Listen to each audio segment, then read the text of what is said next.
Trump's Gaza peace plan wins unexpected praise from MSNBC panelists. Rob, can we first go through, Trump says first phase of Gaza peace plan has been signed. Is that the one from MSNBC, from NBC, Rob? Let me go to that one. And if you can pull up the clip, there's a clip of a bunch of people saying good things about him. Okay, here's Trump. Go ahead and play this, Rob. You said that you might go to the Middle East on Sunday. Do you mean Egypt and Israel? And would you consider going to Gaza to see what things are on the ground? Yeah, I would. I might do that. I may do that. We haven't decided exactly. I'll be going to Egypt most likely. That's where everybody is gathered right now, and we appreciate that very much. But I'll be making the rounds, as the expression goes. I probably will. Okay, so what was the point of this video, Rob? That's Trump announcing that he is going to Egypt for the signing. And then I also do have MSNBC as well. Go ahead and play the MSNBC one, where it's like they're giving him a lot of love. The deal that President Trump is announcing played a key part in negotiating. It is a significant change. This war was blocked for 2 years. President Biden, who preceded him, was unable to find a way to stop it. President Trump found that way by being tough on both sides, and he'll take a victory lap for sure over the next few days. But it's deserved. There's no way. Rob, go back so I can read that tweet, that please. You know they really don't want to be able to say that. I'm very proud to announce that Israel and Hamas have both signed off on the first phase of the peace plan. This means that all of the hostages will be released very soon, and Israel will withdraw their troops to an agreed-upon line as the first steps towards a strong, durable, and everlasting peace. All parties will be treated fairly. This is a great day for the Arab and the Muslim world, Israel, all surrounding nations, and the United States of America. And we thank the mediators from Qatar, Egypt, and Turkey who worked with us to make this historic and unprecedented event happen. Blessed are the peacemakers, Donald J. Trump. And by the way, because of this, everybody on the left was saying how monumental this was, but they gave the Nobel Prize to Maria Corina Machado. So, Adam, as you're hearing all these, everything that's going on with Israel and Gaza and what the peace plan President Trump just put together, what are you thinking? Well, number one, Trump is calling the shots. Nobody else. It's not anyone else other than Trump. And nobody but Trump could go meet with literally the entire Middle East and Israel and goes, I'm running the show here. I need everybody on board. I don't know if you guys know this is about Trump. I don't know if anything's even been official yet. Trump is doing like supposition diplomacy. He's like, listen, guys, we're 90% there. I'm announcing that this deal is done. You guys do the remaining pieces. Do you understand what I'm saying? No, yeah. Like, there's nothing official. He's like, peace deal's done. Don't make me come over there and put you over my knee. Qatar, Israel, Turkey, Hamas. So the X factor in this equation is obviously Hamas. All these other countries. X factor is Hamas? Yes. Okay, tell me why. Well, they're the only non-state actor. So Turkey, he met with Erdogan. Mm-hmm. Qatar, he met with the Sultan of Qatar, whatever it is. Obviously, he's been meeting with Bibi. We understand what's going on there. Egypt. Egypt is there, Al-Sisi. But Qatar is the linchpin. I'm sorry, Hamas is the linchpin. We can't control them. It's like saying, hey, we're going to go negotiate ISIS in Iraq or with Hezbollah in Lebanon or Al-Qaeda in Syria. Well, they're actually in Syria right now. Boko Haram. Like, this is a full-on terrorist group. And, I have friends who are Israelis. I have friends that are even Muslim and Arab. Israelis, I can tell you this. They are so done with war. If you ask any Israeli, they want to be done with this frickin' war and they want their hostages home. I think Hamas is not done with war. It's kind of their job. It's kind of their living. This is what they do. And then you have the Palestinians just sort of stuck in the middle of this entire charade here. And did you know that the first part of the peace deal, it's the hostage exchange? That's the number one thing. Just a little fun fact. There's 48 total hostages. 20 are alive. So 48 bodies, 20 are alive. Do you know how much they're swapping for? They're swapping hostages for, I think it's 1,700 prisoners and I think 250 of them are serving life sentences for bombing, for terrorists, for murder. Do you understand that is the equivalent of this? Hear me out. The bank robbers rob the bank. They hold the tellers and the customers hostage. And we're acting like, all right, guys, we'll let them go if we can go free. The bank robbers, they're the bad guys. So what's happening here is that Israel is willing to make a deal with the devil. And I mean that literally because this has happened before. I've talked about this before.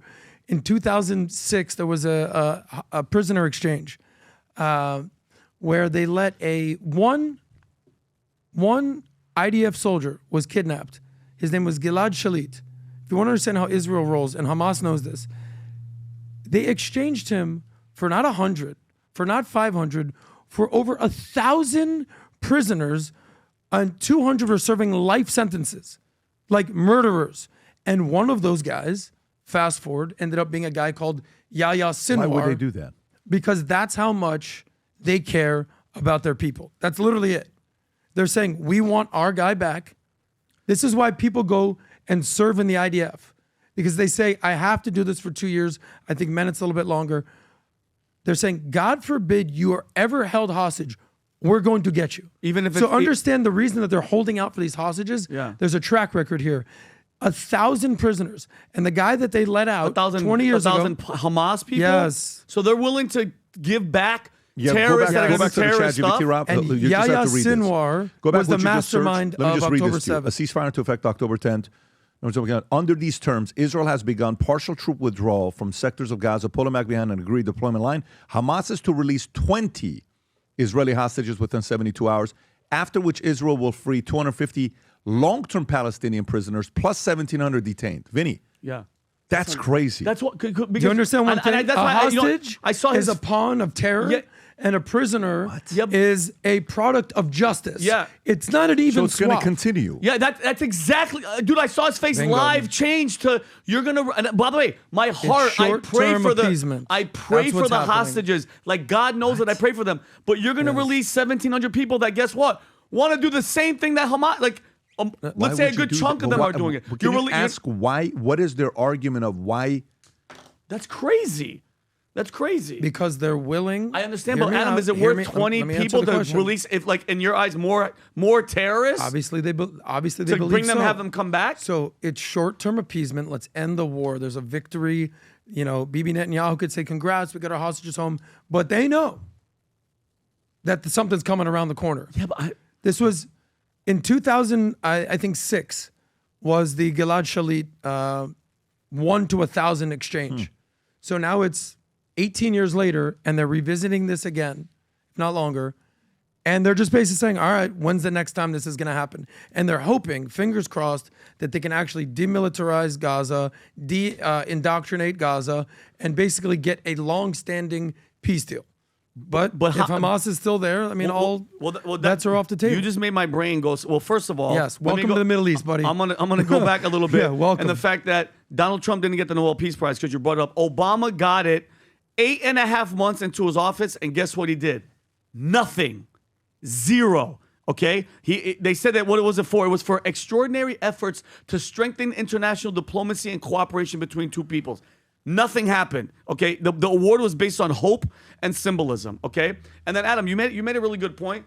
I do think because a lot of people are like, oh, Bibi's in control. And have you ever, Donald Trump has been yelling at this guy. How many times has there been reports where he's yelling at him on the phone? He's yelling and saying, I don't know why you're being so effing negative. It's like, this is Trump. So I do think at the end of the day, Bibi's doing his thing, but Trump is like, just hurry the F up and make this happen. Okay. But I do have a couple of questions, Adam, which I'm so happy that Pat brought it up. And I get it. You want your people back, but is it worth releasing more terrorists in your eyes? And then, because what? Do you just want to keep terrorists around? It doesn't make sense to me. That's number one. Number two, once Hamas gives over these 20 hostages, God willing, what happens to those Hamas? How many Hamas are left right now? Is there a number? What happens to those guys? Do they go, okay, here are your hostages. Now, can we just stay in these tunnels?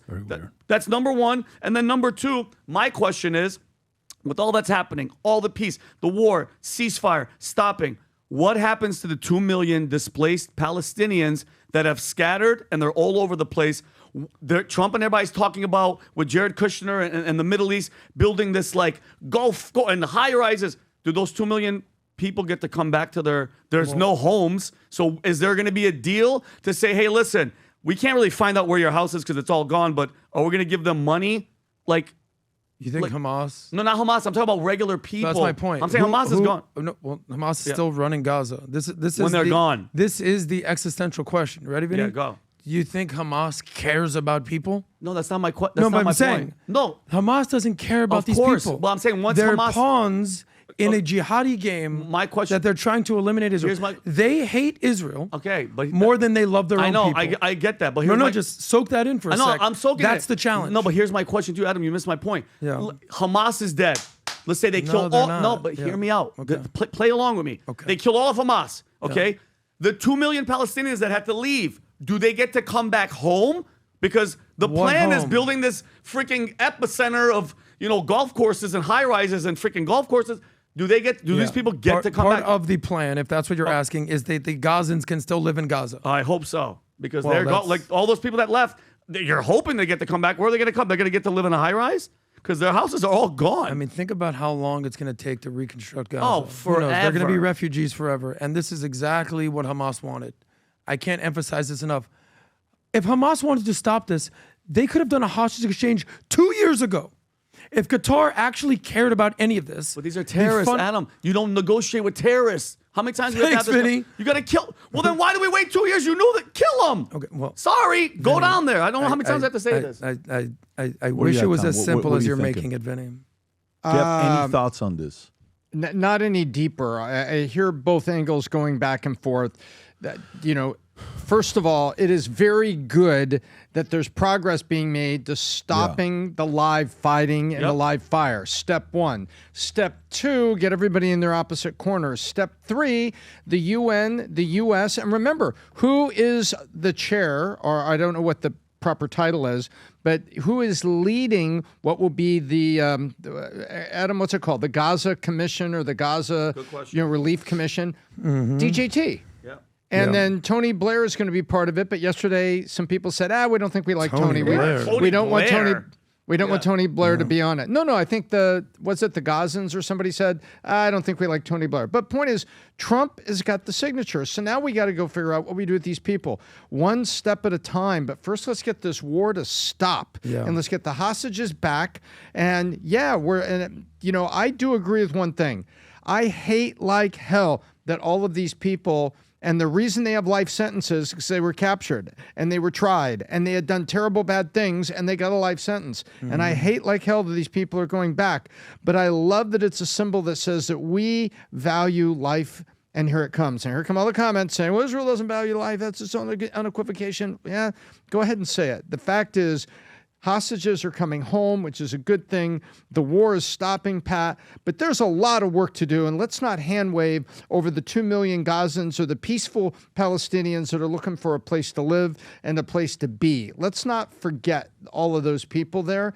But, man, there are bad blueberries in that muffin, and we got to take care of that. Pat, what do you think? I don't know. To me, I used to have a guy that would always make temporary fixes. And finally I told him, I said, you know what's the difference between you and the other guys? He says, what? I said, they make permanent changes. You make temporary changes. How is this permanent? So when the revolution happened with Iran and Jimmy Carter was campaigning on human rights, that was his main thing. Mm-hmm. He was a human rights leader, right? And he forced 2 countries to release political prisoners. One of them was Mohammad Reza Shah Pahlavi. The other one was Cuba, okay? So Cuba finally is like, this guy's such an idiot. Let's send him let's release 125,000 prisoners, criminals, send them to Miami. The Muriel boat lift. They send him to Miami. Miami's unemployment rate goes up to 50% a year later, give or take. Jeez. There is no gas. There's no gas. Like there's an issue in Miami. And all of a sudden, you see the movie Scarface comes out. Yeah. Dude, that is prompted by what Jimmy Carter did, right? Yep. So, and then in Iran, he forces the Shah to release 3,000 political prisoners. Many of those guys that were in there ended up becoming leaders of, Osama bin Laden, all these other guys. Yeah. I don't, this is a continuation of that. Now, it will tell you when you see this that Megyn Kelly just tweeted something, Rob. If you can go to Megyn Kelly, she called that CNN. And it's so funny how quickly, you hear these things that even Megyn Kelly's very fair where she's at. She'll call out Israel. She'll call out this. She'll call out that. Zoom in right there. Look what she said. Check out the take, first paragraph, on how the war started. Great job, CNN. Go a little bit lower. See how 2 years of war, loss, and heartbreak has changed these Gaza Palestinians. Now look at the first sentence. Go a little lower. It's been 2 years since Israel launched its war in Gaza.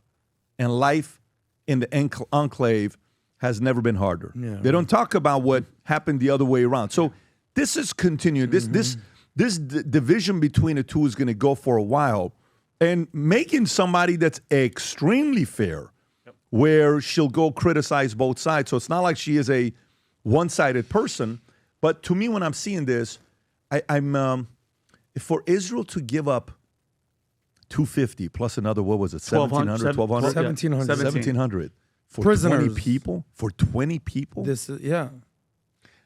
Listen, culturally, you meet certain people with certain cultures and you see what they value and what they don't value. Say what you say, man. They're telling you what they value here. Again, I went back and watched Charlie Kirk's interview, the first one that we did that happened right after October 7th. I think it was October 10th or 12th podcast. And he explains, he says, either when this took place, they did not expect it to be that bad, okay? Where, hey, let's go back and get if they knew. It's not going to be that bad of a thing. Ended up being ugly, obviously, to what it is today. But for you to give up all of that, it's like when Biden gave up who is the broker of... Was the Merchant of Death? The Merchant of Death. For who? For Brittany Griner. Brittany Griner. Who hates America. Yeah. So that tells you the priority for for Biden. Yeah. Biden would rather have female WNBA basketball. By the way, yesterday I was watching a video about 7th graders and 8th graders playing WNBA players, and they destroyed them. Yeah. Oh, really? They destroyed them. It's not even funny what it was like. It was embarrassing. Rob, can you go to Obama's tweet, please? Here's what Obama had to say. If you just go to my Twitter account, I just retweeted what he had to say. Great. It's so embarrassing what he says. Go to his... doesn't even mention Trump by name, I believe, right? If you just go to... some guy who's went over to the Middle East. Watch this here. So anybody got a peck of Salem's? Can you put show like what he says? After 2 years of unimaginable loss and suffering for Israeli families and people of Gaza, we should be encouraged and relieved that an end to the conflict is within sight, that those hostages still being held will be reunited with their families, and that vital aid can be inside Gaza, who is eventually shattered. More than that, though, it now falls on Israelis and Palestinians with the support of U.S. and the entire world community to begin the hard task of rebuilding Gaza and commit to process by recognizing any name of Trump there? Any name of current administration? Zero. Any shout out to the guy that came after you? Or just say the U.S. brokered it. Yeah, anything you can say that's somewhat good. 3 basic questions for you, sir. Who brokered this deal? Who became the peacemaker? Any chance you'll give him credit? Never. Why not? Don't forget the mic drop when he made fun of Trump, or that one dinner that he said, you'll never be president. Trump is sitting there just listening to him. Yep. You think they're still keeping that part in place? But Obama has an opportunity here to be a peacemaker and to kind of give credit. Cannot do it. He can't do that part, right? But having said that, respect to the president, respect to what he's doing. This started under Biden. Let's not forget. That's true. This started under Biden, and the peace happened under Trump. Adam. Pat, can I just give you some stats real quick? By the way, Robbie, pull this up. By the way, you said, trading Brittany Griner for Dr. Death, I believe. The Merchant of Death. Or the Merchant of Death. It's Brittany Griner, in this case, for 1,000 Merchant of Deaths. Do you understand what I'm saying? Yeah, I do. Yes. Like, it's not like 1 for 1. Yeah. So I'm going to give an ode to the BizDoc, Words Talk Numbers Scream. I'm going to explain why the long-term lasting peace is going to be very difficult with Israel and Gaza and what's going on. And as I always say, follow the money. So remember the conversation that I had with Bassem Youssef? I said, there'll be peace when certain Muslim countries prioritize GDP rather than GDT, right? There's a big difference between Gulf countries and the other Arab countries that are surrounding Israel. So here you see what the GDP is per capita in different countries. So I'm just going to go real fast. Saudi Arabia is almost $33,000. Iran, $5,000 a year. Yemen, $465. Egypt, $3,500. That's Israel's neighbor. What is Israel's GDP per capita? 53.1. I got good eyes from. I think there's a list right there, Rob, if you can show that.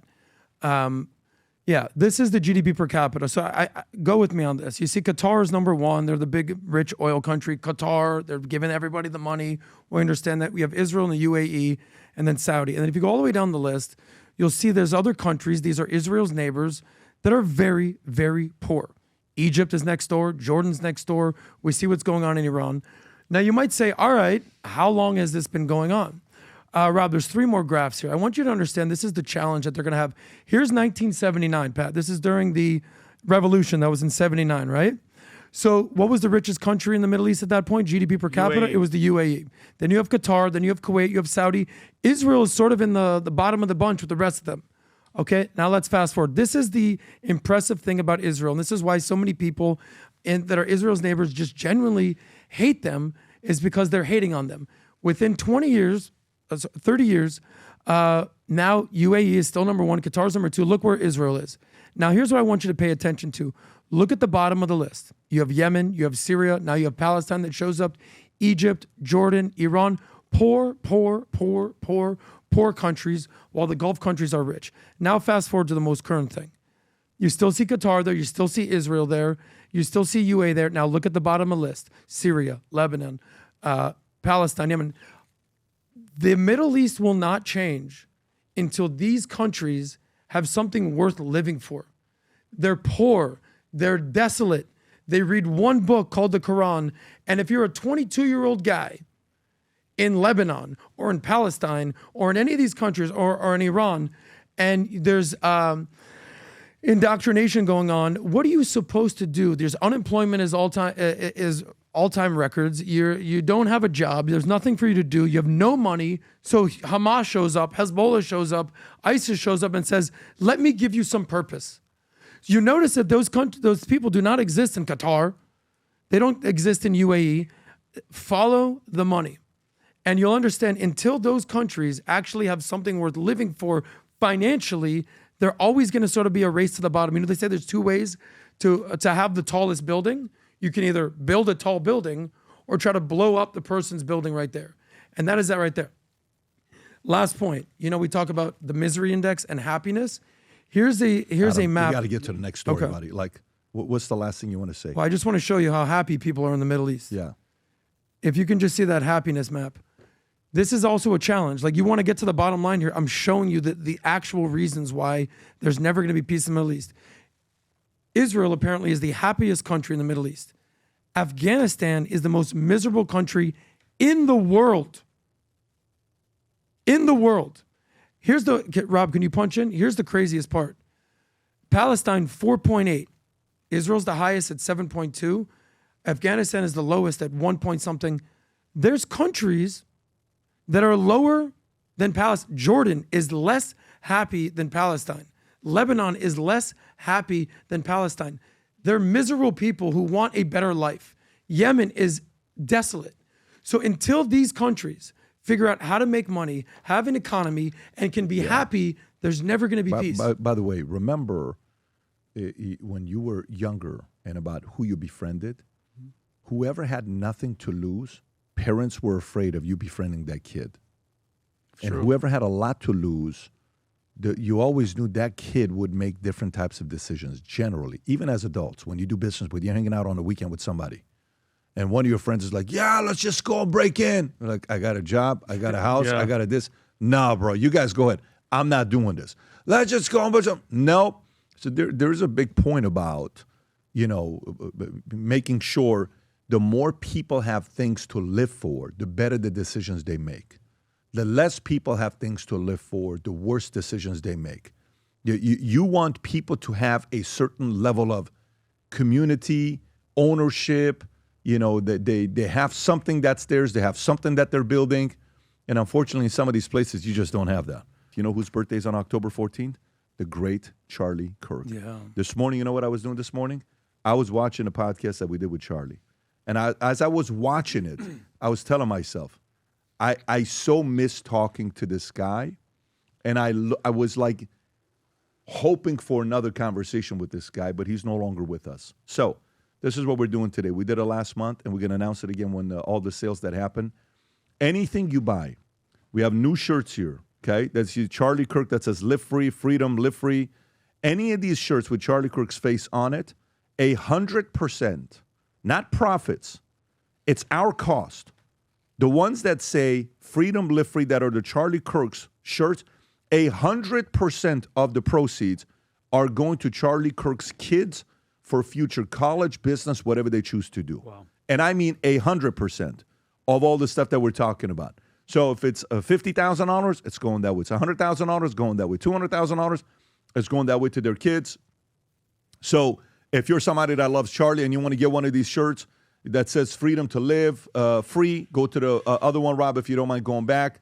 The other one that says live free, or the one that says freedom on the right, top right. This one is sick, by the way. Look at that shirt right there. Oh, his face is in there. Yeah, this one that says live free. This is a newer one. That's bad. Go back, Rob, if you can, and then go to the one on the right, the top right one. Red, Charlie Kirk, freedom. Any of these shirts you pick up, 100% of the proceeds will go to his kids. October 14th, this is one way of us giving a gift to him who is no longer with us here today. Thank you for your support. If you enjoyed this video, you want to watch more videos like this, click here. And if you want to watch the entire podcast, click here.